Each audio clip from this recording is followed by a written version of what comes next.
funny what people will do, what you can convince people to do. The internet's undefeated. Wow. What you can convince people to do. I started to tell a McDonald's story. When I worked at McDonald's, we actually one time got a directive. We had to train our managers that they were not allowed to strip search employees. Huh? You had to train a manager then. We had to have a training session to teach our managers they're not allowed to strip search employees. Who was strip searching employees? Somewhere out, some McDonald's somewhere. I don't know where it was. I'm not going to, whatever. If this ever gets out, it happened at a McDonald's. It is a true fact. I think this was a There's public a video story. of it. I'm pretty sure you can find a video of it online, yeah. But there was an employee that got called into the office for something. Somebody called the store, talked to a young manager who I guess was gullible, said, employee so-and-so, young girl. I remember that guy. Yeah, Yes. yeah. He was calling from like payphones. I remember this. One way or another, they got him to strip search this employee. Yep. And I she took remember her that. clothes off in the Yep. manager's office. Like there's video of it. They Yes. blur out, it's not, but I think the girl was underage. I watched a special. He hit a couple McDonald's like that way. I didn't know that. Yeah, it's He hit a more than couple one. of them. He hit a lot of McDonald's. People are gullible, man. Like, Yeah, that's crazy. man, you know good and well your daughter would knock the shit out of somebody. I will hope She's so. 16 years old and some manager at And McDonald's told her to talking take about her take off her clothes. shirt off. Shit. Then start asking these crazy I questions. wish they would ask Leilani something like that. That would be hilarious. Look, she would probably do like a back bend and hit him with her back heel or something, and then Right. go into a dance pose. That is Ta-da, crazy. and they'd be I laid remember out on the hearing that floor. story though, Shane. It was It's a guy. crazy Yeah. what you can talk people into doing. I want to Isn't say he it went to trial. Did it really? And I don't know if he got charged with it, like, because I was like, I don't What think was they it? could really Was say it just a crime? Was he just trying to be funny, He was just. or was he somehow I think getting he the was being videotape serious. for Like he was being nefarious serious, purposes, calling like selling it people, just online getting or people something? to strip search their employees He at just McDonald's. That's just how he got his kicks. I guess so. Yeah, some weirdos out there That's a weird way to. get your kicks. I don't get it. I don't get it either, Shane. Some weirdos. Yeah, you see crazy people. There's What do some weirdos in the world. Crazy and weirdo Strange. too. Like you, like, man, this dude is a weirdo. But at the same time, I don't necessarily want the weirdest parts of me put out there for anybody. Like if the weirdest things about me got shared with the public, I don't know. I guess it's different levels of weird too. You got like your freaky weird, and then your fetish type weird. Like people got some weird fetishes. Oh yeah. Then yeah. you just got like just that your, just that don't this need, dude just weird. that don't need to come out into public. Yeah, All that stuff needs to just stay. in your bedroom. Yeah, I'm not shaming anybody. Whatever floats your boat. If it's not hurting anybody, or as long as everybody's okay with it and everybody's of age. But like your pervy weirdos, like, okay, this dude's a creep. So that Cherry Blossom Festival I was in last weekend in Conyers. This is at a horse racing. I don't know if it's racing that they do there. It's not like an oval racetrack. Like It's the Kentucky Derby. No, it's not a racetrack like that. It's a facility I always where wanted they to go have to the horses. Kentucky Derby. Me too. Have a mint julep. A mid June On a terrace somewhere. Yep, on Yeah, a yeah. terrace. Watch all the ladies with their hats. Yeah, that's the their thing. hats Ladies and wear their crazy sundresses, hats. yeah. I want to do that. That'd be fun. It would I'd be do that. cool. Yeah, we should do that together. The That'd be Kentucky Derby. hell yeah. So bet on what's that horse? Secretarian. What's that damn famous horse? Secretariat. Secretarian. I call it. Yeah, he's gone for a long time. Sequestrian. What I call it? It's an equestrian event. How about that? Event. I'm sorry. Sequestrian. That'd I'm be sorry, pretty funny. Shane. Now have a horse named it Sequestrian. Sequestrian. Secretarian. And now Sequestrian. Then Secretarian wearing like the damn. Yeah, I think it was like considered one of the best horses ever. Yeah, I think so. What they call that? The Kentucky, the big grand finals of horse racing. Well, they got there's three, like the Kentucky Derby, The Kentucky the Derby. Belmont Stakes, and what's the third one? The Derby, the Belmont. I talk like I know anything about horses. I don't know Yeah, I crap don't know about nothing horses or either. the racing or whatever. But there's three of them. I'll think of it in a little while. Okay, we in Conyers, Georgia. I'm sorry, we done got on the Kentucky Derby. we're talking I about- don't know how we go from Conyers, Georgia to It was a horse park. The Georgia International Horse Park in Conyers, Georgia, hosted this festival called the Cherry Blossom Festival. It was a lovely festival. Sounds pretty. Whatever. But there were a lot of people there dressed in either Renaissance or some kind of quasi-Renaissance. It's hard to... There was one woman, she had on like a patchwork dress looked like it had many layers. Her outfit seemed like it had many layers, and there were things hanging from when her you say belt. patchwork, you talking like a quilt? Sorta, yeah, but meant to be a dress. No, it wasn't like she had a quilt wrapped around herself, but like a dress like made quilted. in, sort of, yeah, Okay. sort of like a Quilted patchwork dress, style patchwork. or whatever. Okay, yeah, okay. yeah. And it seemed like it had many layers, stuff hanging from her belt. There might have been like a raccoon bells? tail, but then, well, that was part of her. So, I was going to get to the bells, but she did have many bells attached to her back in some way, so that when she walked, it sounded like a horse-drawn carriage coming by. She also had wings, like little butterfly, some kind of delicate bluish, sparkly wings. Uh-huh. And then she carried a parasol that had an unusually tall handle on it. What's a parasol? Like a little bullshit umbrella. Oh. For ladies that can't possibly have sun on their skin. Not an umbrella, but a sunbrella. There you go. A sunbrella of some kind. Yeah, like a sunbrella. It was all frilly and, whatever stuff. Right. But it was unnaturally tall, too, as though it was very important. She had it covered, like you were going to know she was coming. You would see her tall parasol above the crowd. Mm-hmm. Then you would hear her bells coming, and then you would see her outrageous attire. And it certainly wasn't revealing in any way. She was covered head to toe, still... it was like she wanted to be seen. Ostentatious is the word I would use. Ostentatious. But there were a number of people dressed in similar fashion. Okay. At this event. And I don't know really I don't know if there was a Renaissance theme event going on. Maybe these people identified themselves as being from the 1500s. One doesn't know.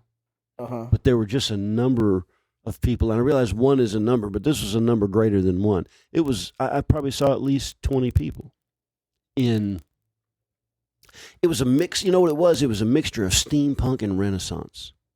Okay. There you go. That's the best way I can describe it. A mix of Cherry Blossom Festival. At the Cherry Blossom Festival in Conyers, Georgia, which turned out to be a much more ghetto town than what I anticipated. This is all I'm saying. I have been to. How far are you from Atlanta? I can't think how far Conyers is from Atlanta.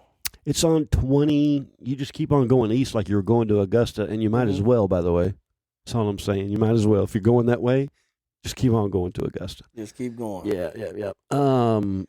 I would say it's outside of the 285 Beltline, of course. I would say probably it takes me as long to get there as it does to get to Stone Mountain.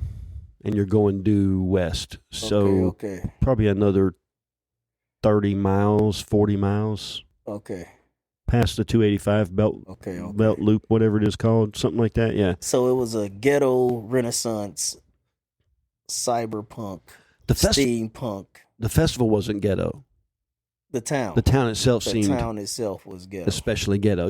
How do you define ghetto then, Shane? Because some people might come to Huntsville and be like, man, you guys are ghetto. We certainly have parts of Huntsville that are ghetto, that's for sure. Yeah. And let me, Conyers, the part where I was in, seemed to be ghetto, but I didn't see the whole town. There's not much of it either, though. It's a pretty small place. Right. It seems like just the place off of the side of the interstate that, I don't know. Time forgotten? I don't know about time forgotten. No, it wasn't old fashioned. It was just sort of, I bet the rent's cheap there, is what I'm saying. I bet there's cheap rent there. Yeah. You can go into Walmart, and you can find out, you can just take a look around. Who's in Walmart on Friday night? Walmart can give you a good give you study sample, of that particular area. What's going on in the area? Like there might be 20 Walmarts in a town. A small you're not sample getting the whole size town, but, of the whole area. Put it this way: there's only one Walmart in Conyers, and I went into it on a Friday. Okay. And I decided I was going to park my van somewhere else for the evening. Right. And Walmart always welcome people to park in. Yeah, they don't care if you park there. Yeah, I don't think Walmart carry you overnight. The problem with Walmart is that there's kind of always something moving around, something going on, whatever it is. I like hotel parking lots. I'm starting to like hotel parking lots more and more. Yeah, I understand why. There's a couple reasons why. Yeah. Continental breakfast. You can slip inside in the morning. Listen, use their morning facilities. Slip in there and get you a cup of coffee. They may have a little basket of bananas right there, whatever it is. They can't tell if you slept in your van or slept in a room. They have no clue. It just looks like you just woke up. They don't even care, probably. They don't care. They don't even care. They're not even. I was like, man, you should go hungry on breakfast. In the morning. All these hotels slanging bacon and eggs out here. There's no way of They don't know who checked in last night, and they do not care. You know? What you talking about? I came to visit my cousin. Wow. I talked to my wife today. She was like, I was listening to the podcast. I wanted to chime in so bad. I wish you could call, like, do call in, like live call in. She's like, cause I want to just chime in so bad. She's like, you and Shane, y'all just agree so much.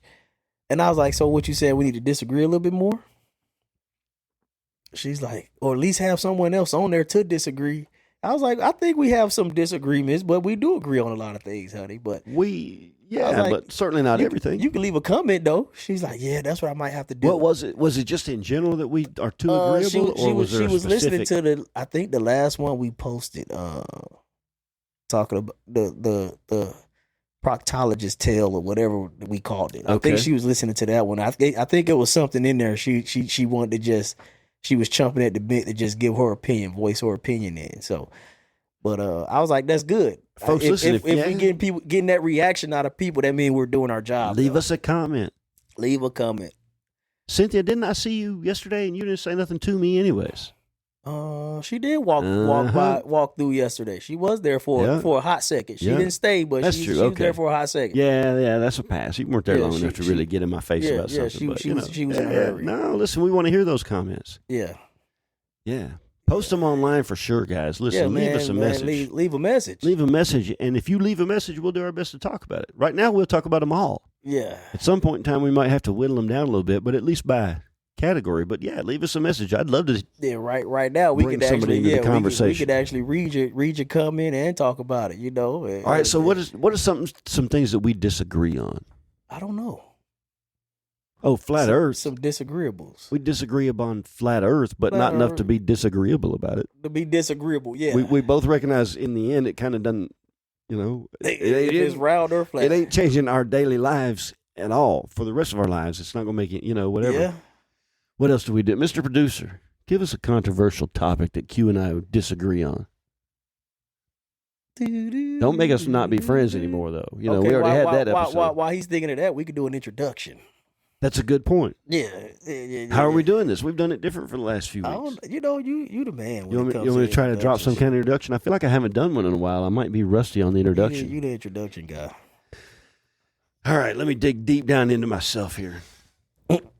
Rip my headphone halfway off trying to do this. Dig deep into myself. You try and be cool and, like take a deep breath and you rip your headphone off because you realize you're just an amateur. Let's see. The anticipation builds, right?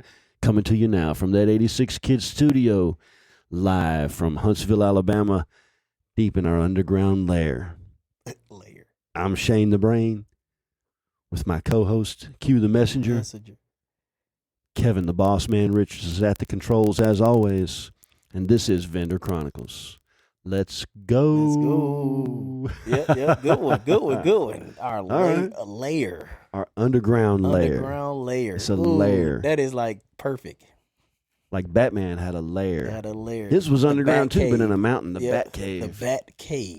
Would you say Hugh Hefner had a lair? He had a harem. He had a harem for sure. Yeah, a lair. Oh man. Bill Cosby used to go to the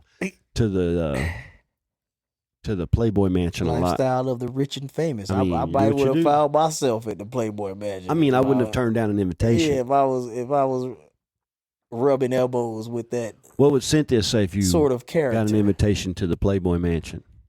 Shoot, I'm like, come on, honey, I want to see you in a buddy out. She's not invited. It's a sole. Look, we get invited as Vendor Chronicles. It's just the three of us. What do our wives say? Obviously, there is no Playboy. He's been dead for a while, and I'm sure that kind of thing doesn't happen anymore. But it's a theoretical thing. What do our wives think about it? She probably wouldn't know till out there.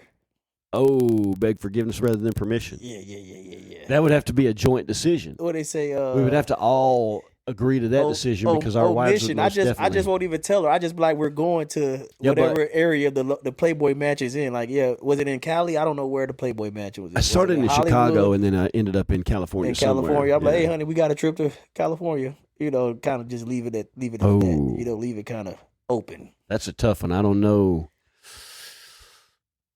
Nah, I would have to tell my wife.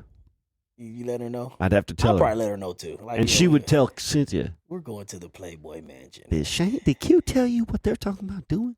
But you know they got an invitation to go to the Playboy Mansion out there in L.A. Did P. Diddy stuff happen at the Playboy Mansion, or was it just? Oh no, I don't think so. You just got chicks in serving you and.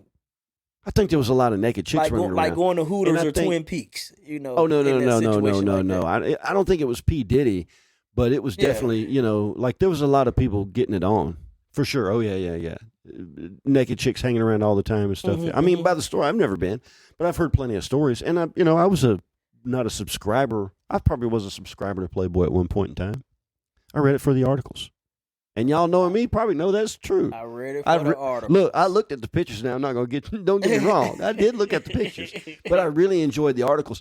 For somebody who grew up in the environment that y'all know I did, it was very refreshing to see something with a very different perspective. And the writing in Playboy was progressive, and, it seemed... Some of it seemed way over the top, of course, but, that's where I found Shel Silverstein, who I'm a big fan of to this day. I don't even know who that is. Shel Silverstein? Oh, I'll give you a book. Silverstein, that's Jewish, oh, you do? Ain't it? No, probably, hell, I don't know. White people don't focus on race. Silverstein. Shel Silverstein. I'm sure that's Jewish, like though. Yeah. Epstein, he wrote The Giving Tree. Weinstein. The Giving Tree? Yeah. He wrote that. Okay. He also was a regular columnist for Playboy magazine. People don't know that a lot of times, yeah. Wow. But I'll get you a copy of some of his. I got a couple of extra copies of. You gonna have some picture of Playboy bunnies in there? Nope. Oh. It's suitable for reading with your. But Leilani will probably love the hell out of it. Matter of fact, I'm gonna give a copy to Leilani. That's who's gonna get a copy. Yeah. Wow. That sucks. We didn't really start out talking about anything, did we? We did an intro, right?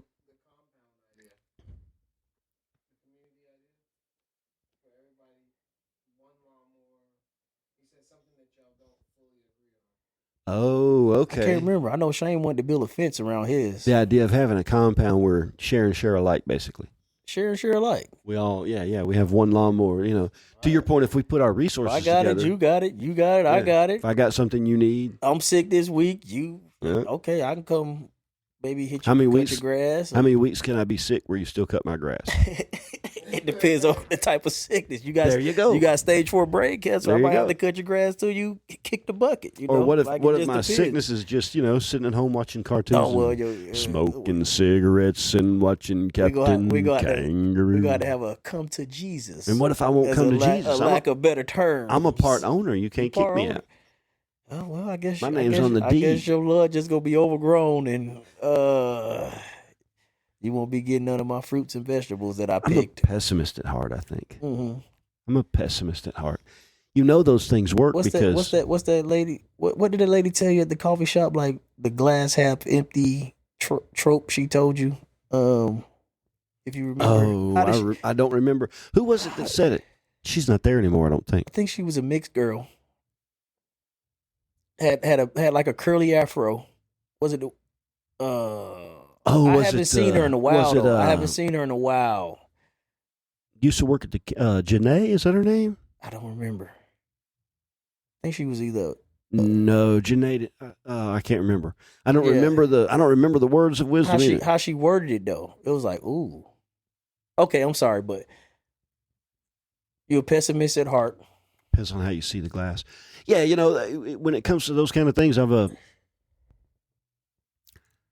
know. Clearly defined boundaries, I think, are important. I don't disagree, but it's so okay. With that being said, we can accomplish so much more together. For sure. Than we can by ourselves. We all know 2 heads are better than 1. We all know 2 people will go further than 1 person. Right. 1 person might can go fast at first, but 2 people will have a lot more endurance and go a lot more further. Sure. I think we all can agree on that. So imagine if we all came together with a like mind. Of course, we're going to have different opinions on how we do things, which is fine, whatever. But the core, let's say, just maintain the land and living debt free and living off of the land. I think we can all agree on that. Right. Now, if you want to grow tomatoes and I want to grow cucumbers, whatever, wherever we might differ on what we should grow, okay, whatever. You do what you do, I do what I do. That still don't stop the core value of living debt-free and having a community where we all share the load. True, but for that to work, there does have to be a plan of some kind, and everybody has to agree on that plan. Correct. It doesn't have to be like a, some this person is in charge. Principles. Yeah. But there do have to be some core principles. If nothing else, like how much food do we need to grow to get through the winter? And, like what are we, we can't grow everything. What are we going to grow? Or whatever, How much water we can use. How much water can we use, where we're going to collectively source that water from, the water, or whatever it is. There do have to be some of those rules. But I agree with you 100% that there is a way. There's a way. Where there's a will, there's a way. I used to have a buddy named Will. He used to say that all the time. Where there's a will, there's a way. Yeah, he used to say that all the time, man. He used to crack me up. Click. Where there's a will, there's a way. You know it. Where there's a will, there's a way. That's pretty good if your name is Will. If your name's Will. Yep, I had a buddy. I worked with a guy. William Robinson. Shout out William Robinson. Yep. Oh, man. I love the idea of that communal style living as far as the results that you can get. Boy, I tell you, I do. I like being alone a lot too, Okay, be alone. I'm not coming to your house every day. True. Good point. I got close neighbors now, and I get along with them fine. You can put your no soliciting sign on your front door or something if you don't want me to come knock on the door that day. No, you're always welcome. No soliciting. You're always welcome. I think it'll work. It could work. It does work in some places. But you gotta have people you agree with. Yeah, they gotta be some agreeable people. Well, there's have you ever heard the theory that humans are only meant to survive in groups of so big? Once you get beyond like 100 or whatever it is, whatever the magic number is, it falls off. It goes kind of falls off. To ish. Yeah, it goes to ish. Yeah, now you getting factions. Yeah, too many people competing. We creating factions. You got that faction instead of all faction. For one and one for all. It's I'm a this kind of, or I'm a that kind of, or whatever. Correct. I don't know how you get. It's easy to say, well, let's go back to the old time, but a lot of bad stuff happens when things get ignorant. Mm-hmm. When I say ignorant, I mean a lack of information. When you don't know anything outside of your small community, then whatever your small community says is the ultimate authority. Right. So in that small community, do you keep it, is it a democracy, or do we have like a king or queen? Like, do you have like a monarchy? I mean, I think which would run better, the vote or just one person's word? In small communities, I think the vote. The vote. Like, let's say a community of 10 people. Right. My 12 people. The vote. It's hard to argue against the vote. Yeah. Oh. If you have a small enough community where you can literally count everybody's vote on every. You win some, you lose some. Major, decision, then you win some, you lose some. Win some, you lose some. Yeah. And to me, that seems like if you come at it from a standpoint of love, for lack of a better word, or at least peace and understanding, a mutual sense of caring for one another, as people, then it's a whole lot easier to take the L every now and then. Right. Like, I didn't get this one.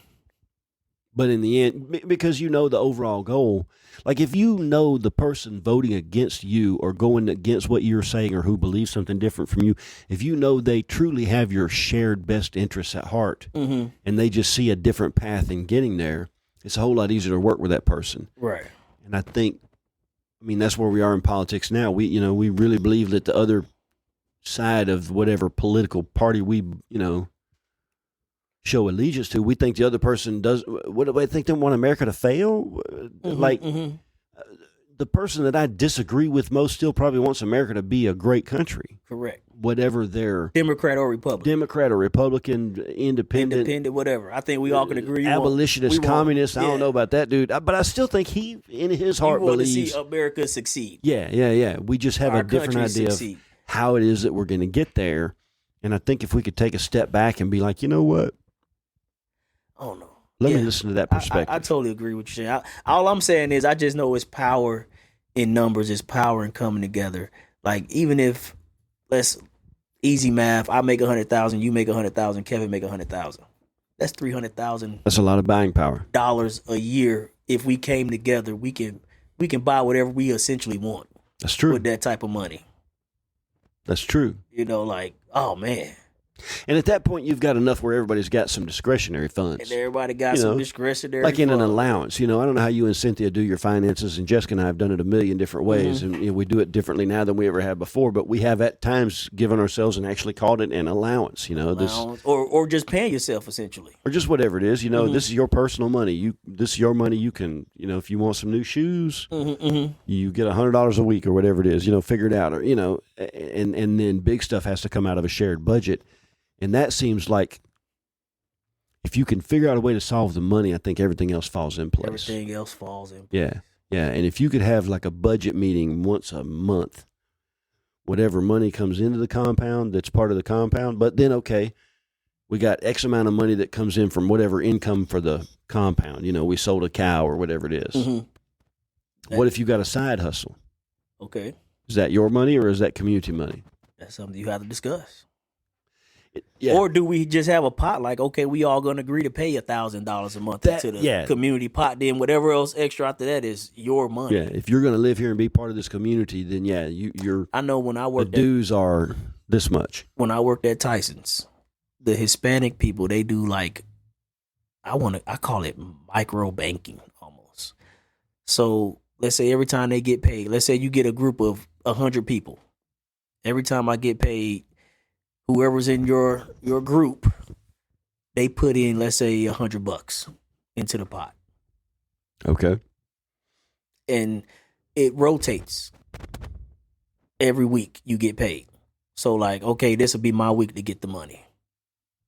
Out of the whole pot. All the money. You get all the money. Or how many, let's say 2 people out of the 100 get the money, or 10 people out of the money. Whatever. Whatever number you want to say, get that money. Yeah. So let's say even if at 10 people, every 10 weeks is going to come around to you at 10 people, that pot. Okay. You get what I'm saying? You put in 100 every week. You get paid every week. We got 100 people. All right. That's what, $10,000? 100 people. At $100? $100 a week, $10,000. $10,000. Yeah. So every 10 weeks. So every 100 weeks, you got 100 people. But let's say you're doing 10, let's say you're doing it 10 people a week then. Oh, okay. So every 10 weeks, 10 people, every week, 10 get $1,000. I get it. You get 1,000. Yeah, every week, 10 people get $1,000. Get $1,000. And they would do stuff like this. But if you missed a week, you automatically kicked out. Like they have no great, like, because you have to be participating in it to get the money. You can't be for sure slacking on you making your payment. Yeah, you got to put in every time. And then you expect to get paid when your time come around. All right, so here's what I would say to that.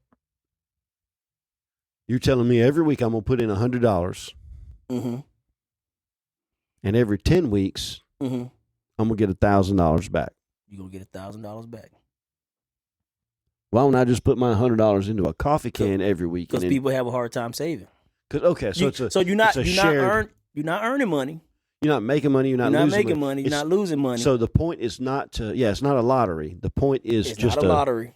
A shared way of saving money. That's why I called it micro banking. Yeah, you know, they like it. We getting money off of it. And what they would do, like, let's say this person got cancer, or something happened where this person had to miss a lot of work. The let's say the 10 people that would get the money that week, they can void that money to give it all to that person. Now that's when it do benefits. If you needed the whole sum, like something happened, your house burnt down, man. Now see, Jose need the full $10,000 this week. Here's my Would thing. you guys be willing to void your $1,000? And most people would say yes if you in this organization. Or if you had, let's say you had a group of 100 friends. Mm-hmm. And you decided you wanted to make your own insurance policy or whatever, a shared risk of some kind. And so you each put in, I don't know, say $10 a week. You got 100 friends. They each put in $10. That's $1,000 a week. $1,000 that goes into a savings easy. account. That's an easy $1,000. That's an easy $1,000. Yeah, if you got 100 people or whatever it is. If you got, if you got 10 people, that's $100 a week. Make it a micro thing. Okay, so the 3 of us and our 7 best friends, we all get in and we agree every week we're gonna put in $10 into whatever we account. put it into a pot, into an account, whatever it is, and we make some bylaws or whatever, and that's to be used for emergencies amongst us. And then you just define what an emergency is. Mm-hmm. You know, a health emergency. My rear end just went out on the back of my truck. Could be, you know, car trouble. I need to rent a truck and get it fixed. And then, it could also be there, you know, you could put in some kind of a provision where, let's say you're in Florida doing a show in the Panhandle somewhere, or say you're in Gulf Shores. And you've driven down there with your family, with your trailer, and you're going to do a show and make it like a weekend vacation, you know, combined with making some money. You get down there, and your rear end goes out down there. And you've got a significant, like you can get the rear end fixed yourself, but you got to get home. That's going to be expensive, or, you know, a couple of days, whatever it is. That could be a provision for immediate emergencies, too. I don't know. I'm just spitballing. But it seems to me that type of a program, that type of a thing is a whole lot better than a government coming in and taking your money from you and then them deciding from somewhere far away. Because in this scenario, you and your 10 buddies get to decide what's an emergency. What's an emergency? What we do with the money? What do we do with the money? Do we want to just save the money, however much that would be at the end of the year, until we can buy those 50 acres? We do that for 3 years. How much money we got? I can't remember the number we said we make in a week. Or the money keeps on going in and rolls into a retirement situation. Maybe we buy the 10 acres for us each to have, you know, and then we all are going to retire there when we're not making money or whatever. Or it goes to our kids' college fund. Whatever. Yeah, there could be 100 million. We would agree to make this fund for. Sure. But the point is power in numbers. Yeah. It really is. And right now we're giving that power to somebody else who's controlling the numbers. Yeah, who's controlling numbers. Whether it's the government, which, you know, there's got to be a government. Mm-hmm. Not saying overthrow the government, whatever. But I think the government's doing a lot that it's not supposed to. Uh-huh. And I think that the idea that we should be reliant on the government for social programs, you know, why isn't anybody starting these little social programs like what we're talking about now? Start our own social program. You know, start our own social. Listen, think about, okay, the members of the camp. If you're a part of the camp, why aren't we all paying $10 a week that goes into a fund that will help somebody that, you know, help somebody out? I don't know. Which would be easy. You won't miss $10. And if the end of the year, if the money's not used, throw us a party. You know, just get together and have a party. Maybe we need to head up something like that. I don't know what we were roll half of it over to the next year, and you know, I don't know. Maybe someone struggling on their camp due. Who knows the situation? Oh man, maybe we see a young artist that needs a venue and doesn't have any money to start out, and we, you know, I don't know. I can see a number of different things, whether it's an emergency fund or an endowment fund or, you know, whatever it might be. Yeah. With that, we would have to have a council. Whoever, you know, or 3 people will have to agree. Okay, however many people to say, okay, I nominate you for president. I'm okay with that. I nominate you for president. I'll make a crappy president. I don't think so. Oh man, I don't think so. I'm not that diplomatic. We've talked about that before. But yeah, you get the point. I think our listeners get the point. I think I often come out against socialist ideas, and I don't mean to come out against the ideas. It's the way they're applied. I think a lot of times, you know, like I don't want anybody taking my money and then telling me what they're going to do. There's power in them.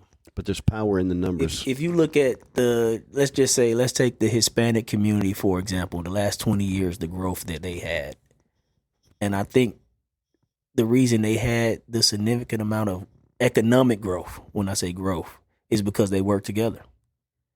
5 families will live in a house for a whole year. Or more, sure. Or more. Next thing you know, and 5 families will work for their business together. Mm-hmm. Jose got this roofing company. Guess what? Everybody living in the house going to Jose's roofing company. We all coming home, living in the same house, eating the same food. But after a year, we got $300,000 in the bank account saved up. Now I can go build a house for each family member on a piece of land. Or I can help Maria open her food truck and make her tacos, and then my daughter's gonna go work for Maria, who was all just living in the same house. And that's how they continue to grow, because they work together. And then it's a debt-free growth. Growth. Yep. And that's they done established businesses. And that's the way families used to do for each other. And yes, it's powerful. I don't know how we got away from that. Yeah, I don't know. I don't know either. How do we get away from working together? Family. I think that one of the problems that we have is I think we've valued money over everything, Mm-hmm.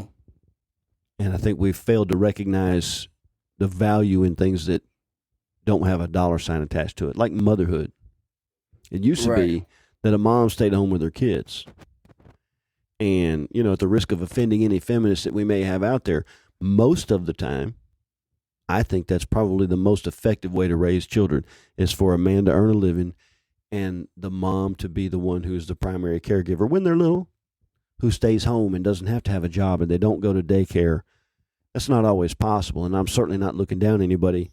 That's definitely not possible today. Make that happen. It's possible today. One income is tough today, Shane. One income is tough. You can't make it off one income today. I would disagree with that. Okay, well, this is where we're going to have that disagreement there we conversation. Because here's the thing. People say you can't make it off of one income. You can't. It's impossible for someone to start right now and try to have a decent living and raise a family on one income and without being on some type of social. I disagree. Oh no, Shane. I disagree. I guess you're not looking at the same numbers we're looking at, Shane. Okay. All right. I'm gonna give you some. First of all, it depends on the income. I'm gonna give you some real statistics. So no amount of income is enough for one income to be? I mean, if you're a young guy, you drop in maybe $30-$40 an hour, you probably can get by on one income. Okay. In today's time. So let's look at the numbers, Shane. All right. My mic's scratchy. All right. What is that? Me? No, it's me. I'm sure it's me because I always play with the mic. So yeah. I got to quit doing that. Let's say the okay. All right. Go. 2027, economic collapse, housing market crashes. Okay, what are we talking about right now? No, I'm getting there. I'm getting there. Okay, all right. I'm painting a picture. Okay.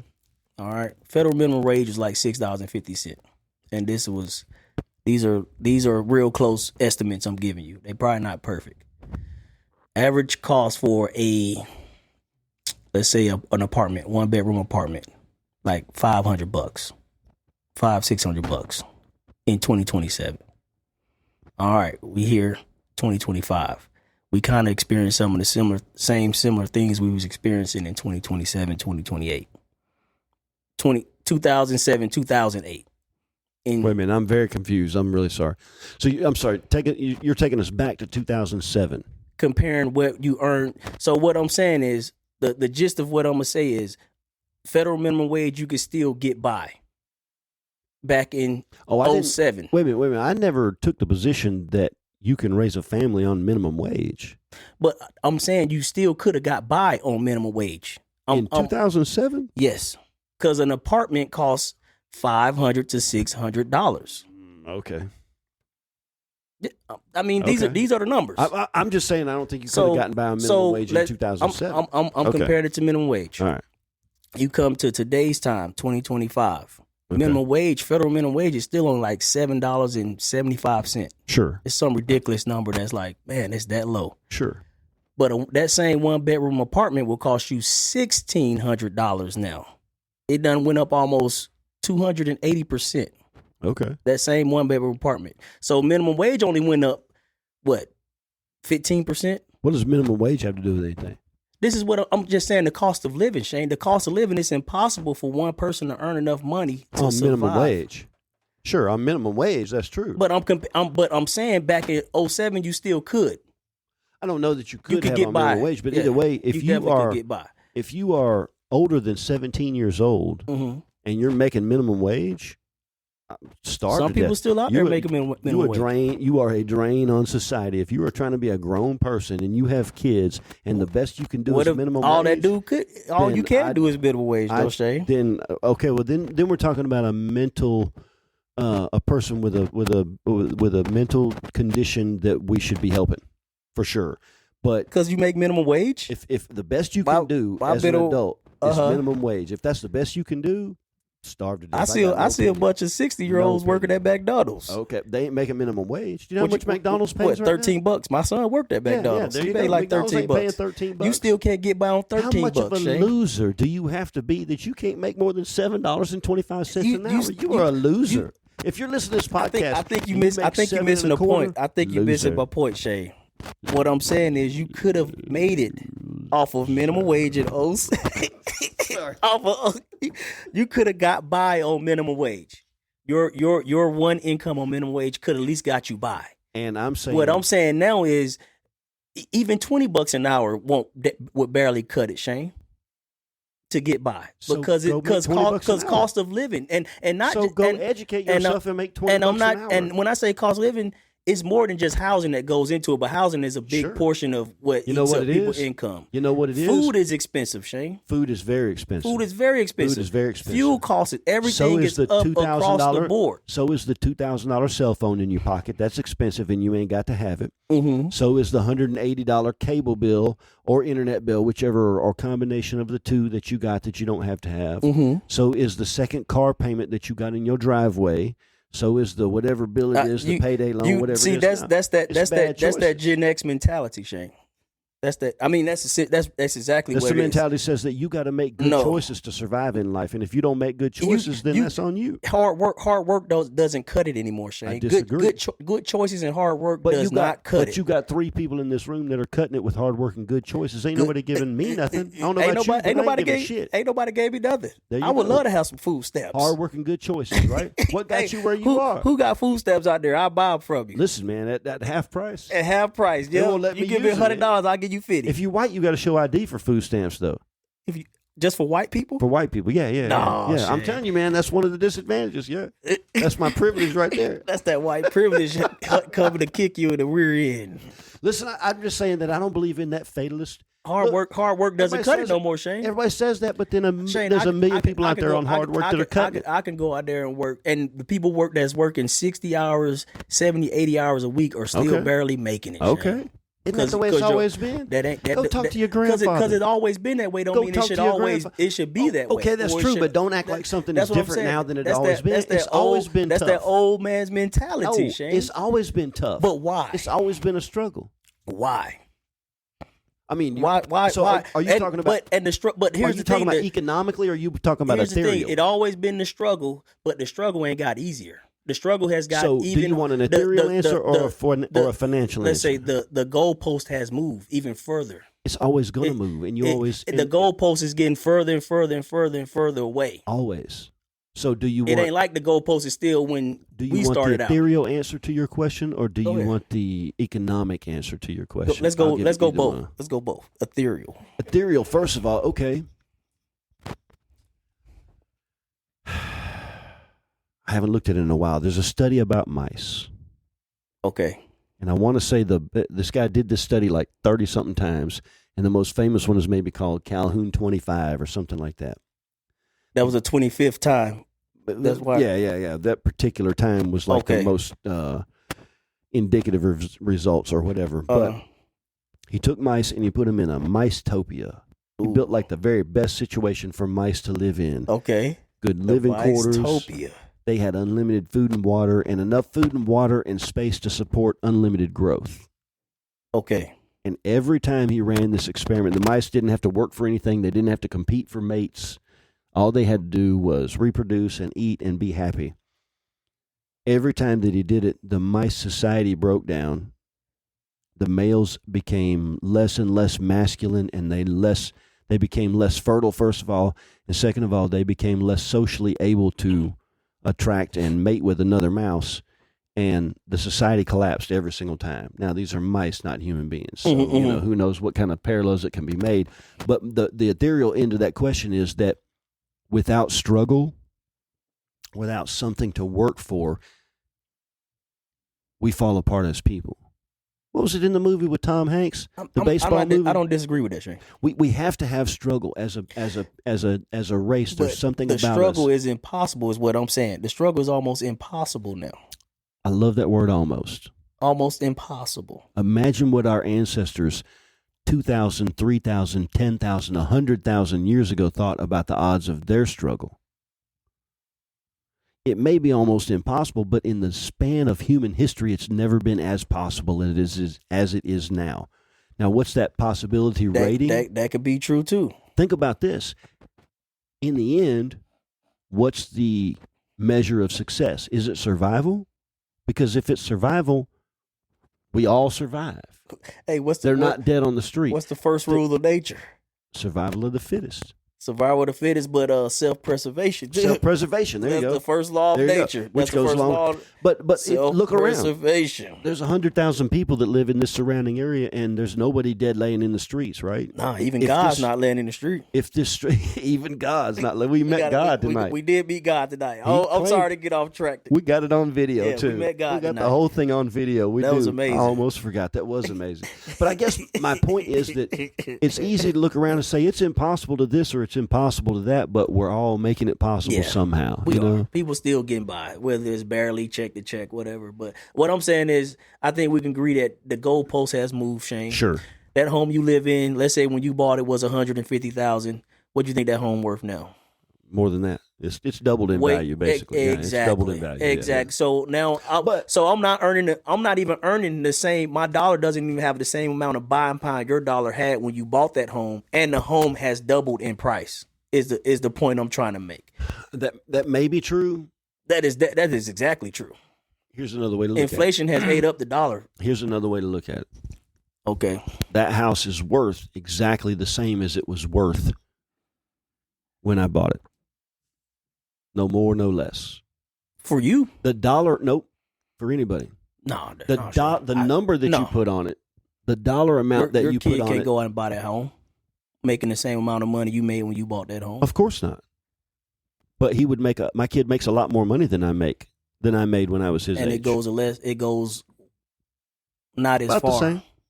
You could still buy about the same amount of goods with the hourly wage, the average wage that a person makes. You can buy about the same amount of goods now as you could 50 years ago. Inflation changes, by the decade. Shane. But the buying power, look around. The buying power is not there. Okay, but everything is up, and wages. Wages hasn't increased. Okay, but you're looking at things by a number. I'm looking at things by buying power. Look at your great-grandparents' home. Were you ever in your great-grandparents' home? I was in my grandma's home. Your grandma's home? How many TVs did your grandma have? I think we had a black and white in the living room. How many you got in your home? How many automatic coffee makers did your grandma have? Or did she have a percolator on the stove? Shoot, we didn't drink coffee. What about a microwave? We drank Pepsi. Okay. We did have a but my point being... we had fat back on the stove. You say things were so much better then, but yet, how many cars were in the driveway? Did they both have their own? I'm better. You got way more economically. Economically, it was better. No, economically, you're better off now. No, not at all. Yeah, not at all, Shay. You found something for us to disagree on. My dollar does not have the same buying power that my dollar would have had. Even when I graduated high school. But you got a lot more dollars than when you graduated high school. You got a lot more dollars. No.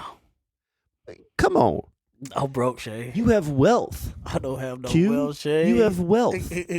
I got love. If we call it love, if you liquidated your entire estate, there would be money left over. That wasn't the case when you were coming out of high school. Well, who is it that the case for? I'm talking. Don't matter. So let's say, look. What is money? Look. Okay. People work less.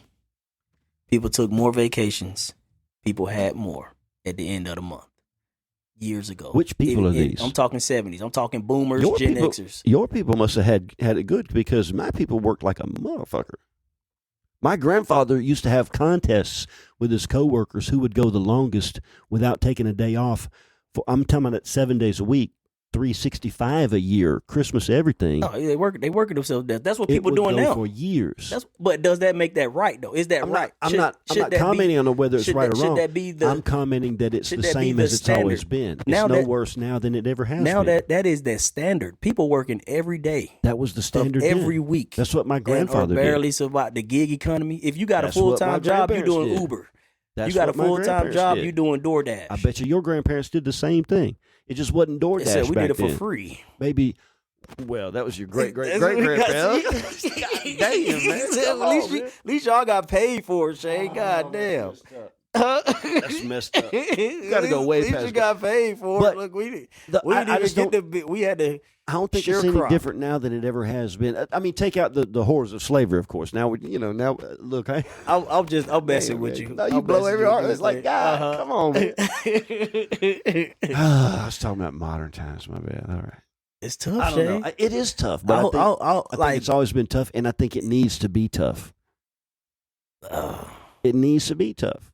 How many times have we said it on here? Easy times make weak men. If things don't change, saying we're gonna become a society of renters and have no ownership.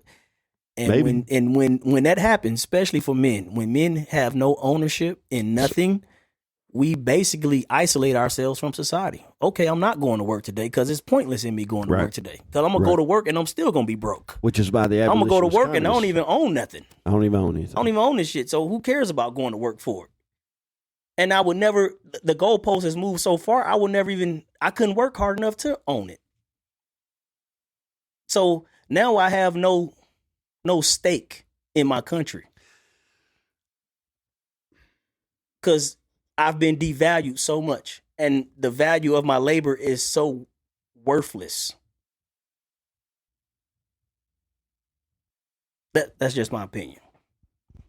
I agree. I do agree. I just don't think we're at that point. We're headed that direction. We may be headed that direction. Maybe.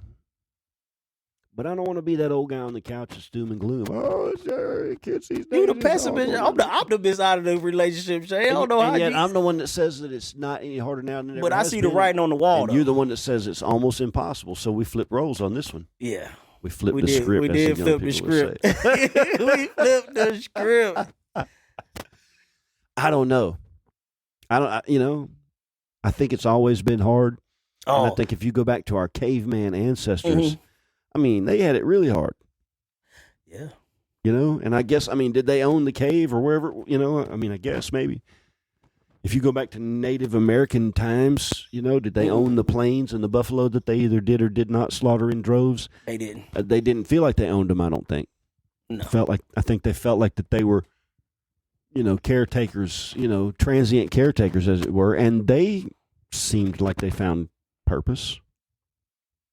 And yet they had no, but they also lived in very socialist societies. A tribe was, you went out hunting and everybody shared in the meat. Men went out hunting, brought back the meat. And then slapped the crap out of their women. The wife prepared it. Yep. And we move on.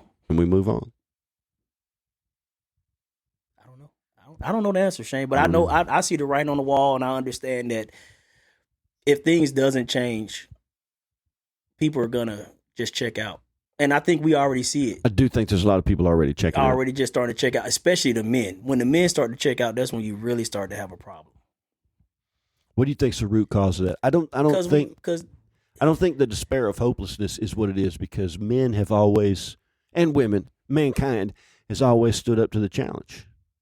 Has always stood up to a challenge. I think there's something that might be uniquely different about this generation. If your theory is correct, what is it that's unique about the men that have been in, say, the last 50 years, give or take?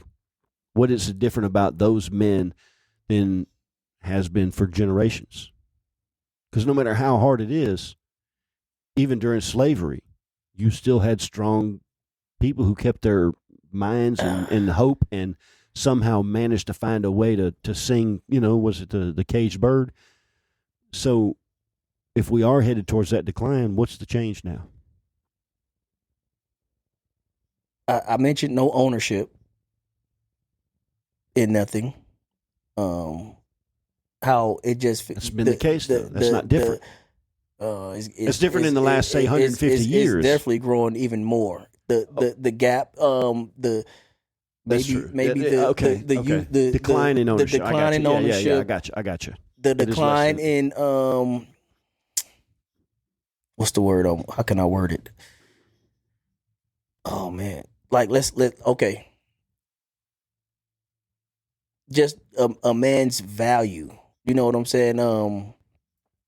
I think in this generation, they're more connected than ever, but disconnected in a lot of ways, especially when it comes to just the attraction from the opposite sex.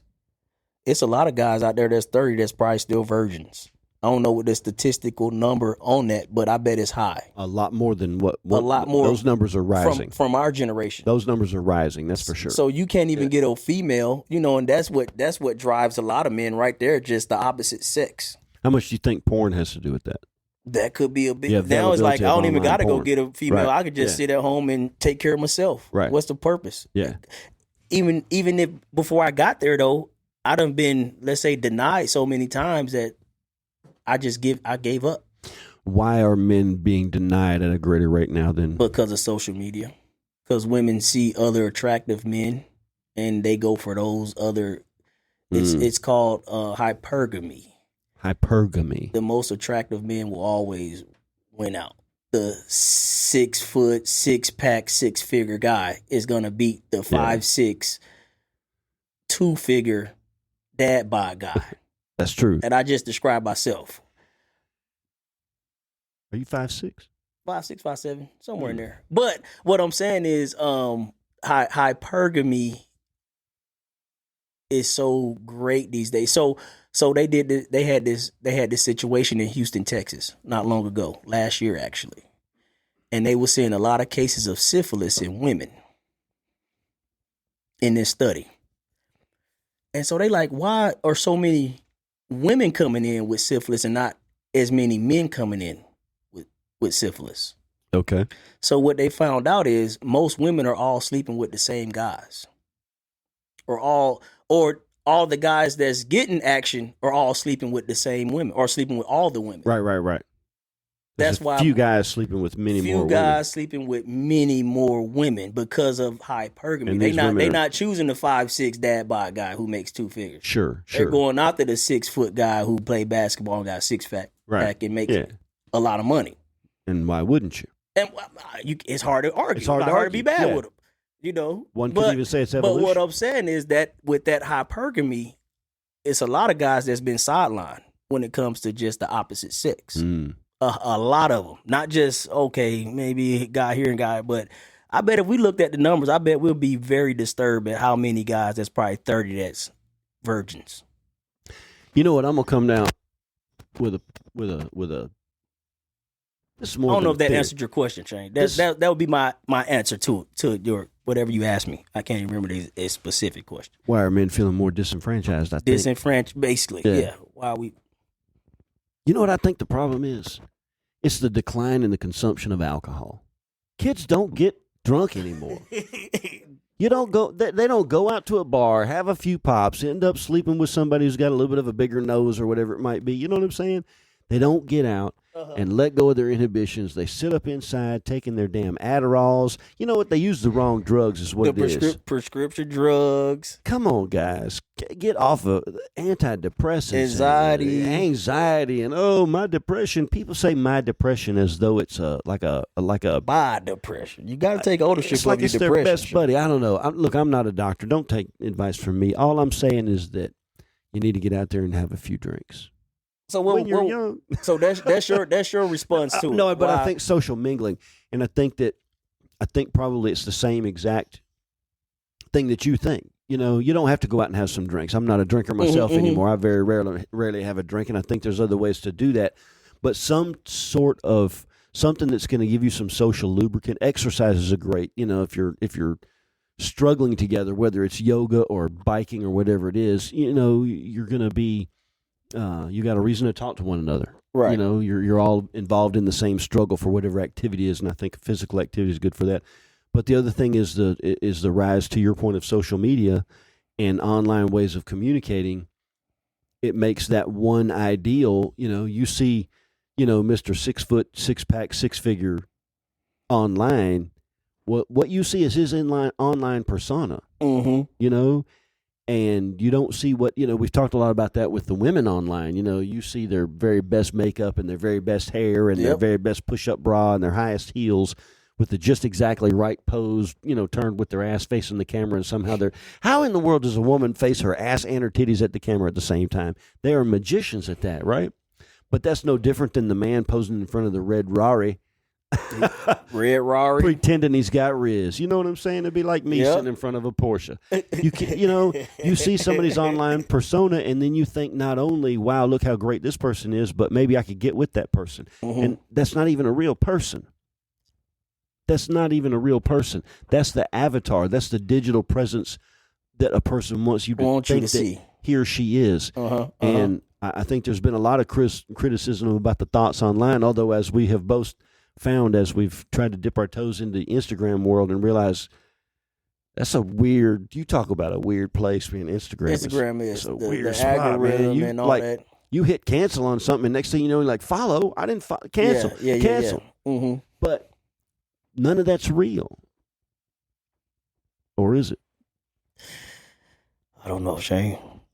I like to change the world, but I don't know what I do. So I leave it up to you. I like to teach the world to sing in perfect harmony. I like to buy the world a Coke. Wait a minute, isn't that how we got started? Corporate greed? That was a song commissioned by Coca-Cola. That wasn't a real song. That was a song commissioned by Coca-Cola for their commercials. Corporations gonna rule the world here in another 100 years.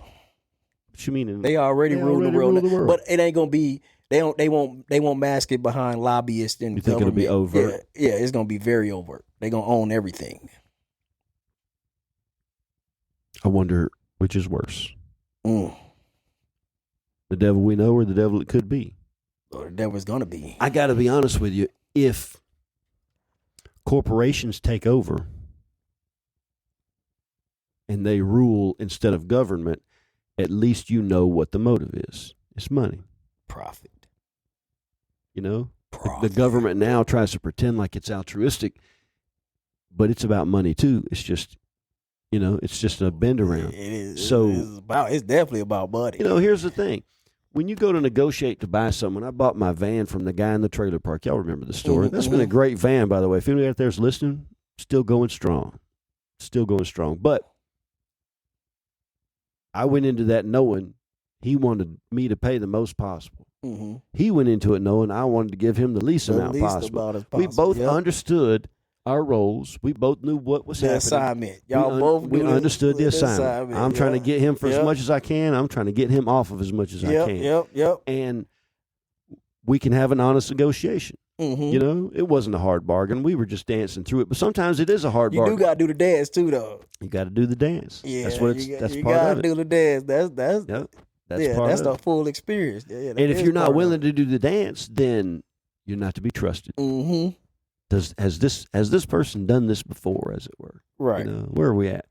That dude even gave me a line. Like I came out with my first lowball offer, and he gave me that same tired line. Like I turned down 300 more than that just this morning. Just this look. And the number that he claimed to have turned down that morning was actually the number we settled on.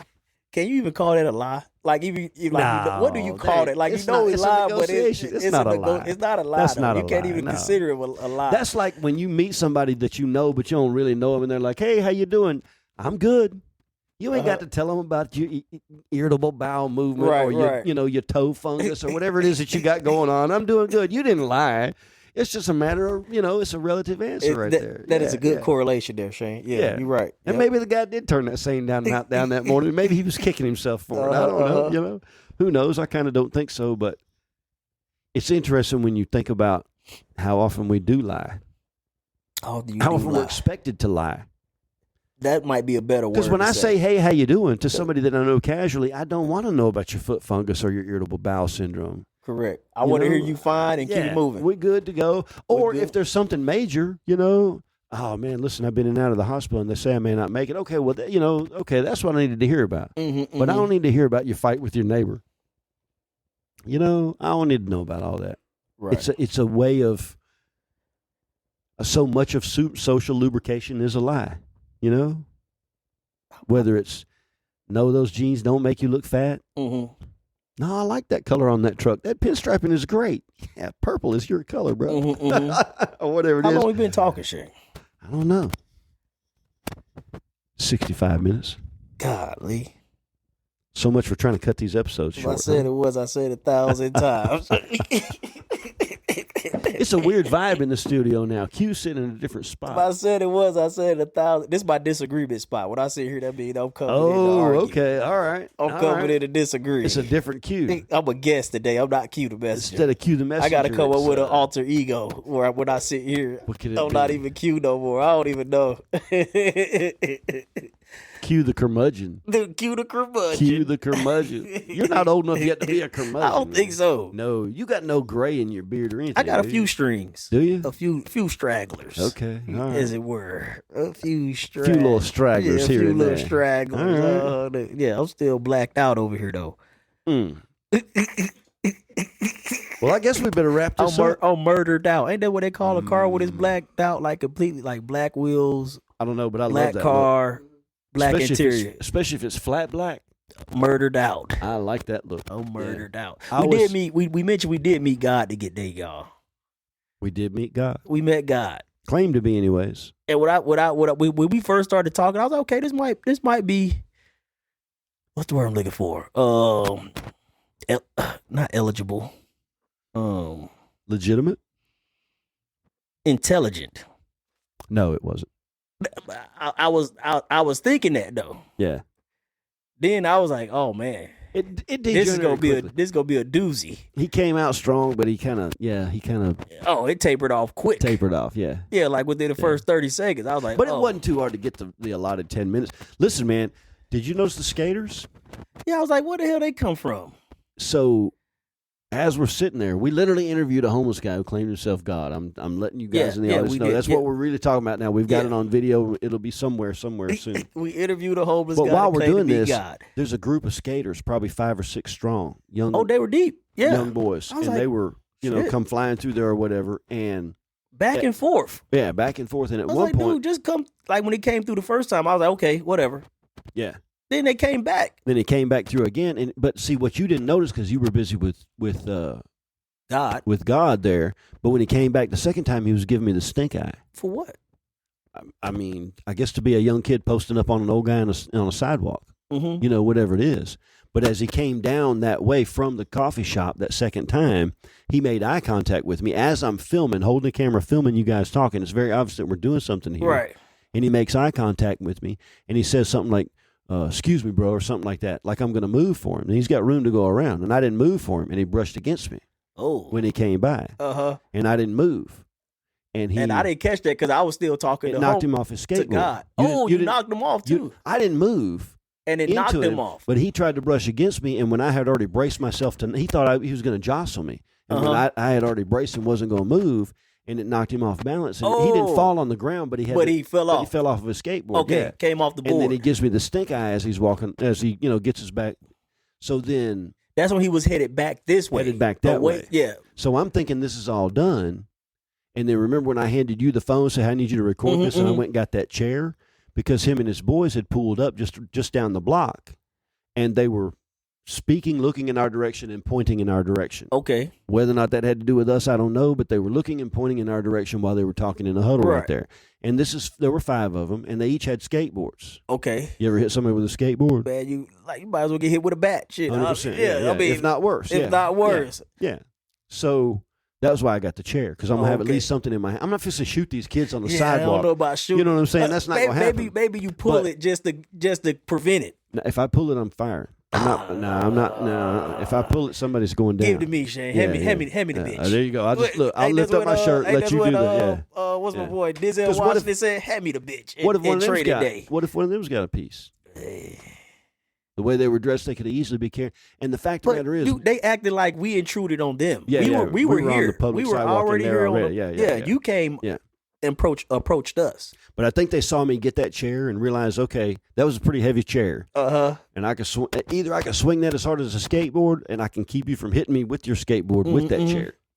Yeah, I Oh think damn, they we just almost decided. we almost had a damn brawl. I ain't even know. I was totally I came real close to being like, "Hey, Q, stand up for a minute." stand up for I a minute. came real close to just be like, "Hey, man, pay attention to what we got going on here." You know, because I know had no clue. if they had started walking in our direction, I was gonna stop you and be like, "Hey, man, We got to deal with this. We got to deal with this. Like, I don't want to be in some kind of fucking rumble with some young kids in downtown Huntsville with some skater boys. With some young because skaters. I refused to move out of his way while he came skating down the sidewalk. But you ran into the wrong old man. Oh, man, Shane, I used to be a skater. You all got me beat up today. I would have been beat up and didn't even know it. I was gonna throw down with that shit. What you think God would have done? God say he done been to prison. I don't know. God look a little soft though, and he ain't. Looks like it's been a few. Yeah, I don't know. I don't know. Yeah, I don't know what. I wasn't gonna count on him. I hope he would have took at least the brunt of the abuse. But look, if we could have gotten to my van, which was just a few, I could have. Mm-hmm. Couple. I got a baseball bat. I got a taser. I got all kinds of shit in the van. If we got in the van, non-lethals. Yeah, non-lethals. Like I said, I'm not fixing to pull a gun on somebody on the street over some skateboarding BS. I'll pull the gun, Shane. Nah, I'm not gonna do it. Look, especially if it's 5 of them. It's 5 of them, Shane. I would have probably, if it came. I consider myself a tough guy, but 5. Oh, if it came to that, I would have pulled a knife. But I don't think I would. 5 on 2. I think we probably could have legitimately shot them at that point. They got skateboards.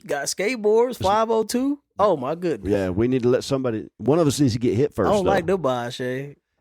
One of us needs to get hit first so we're bulletproof in court. We let God get hit first. There you go.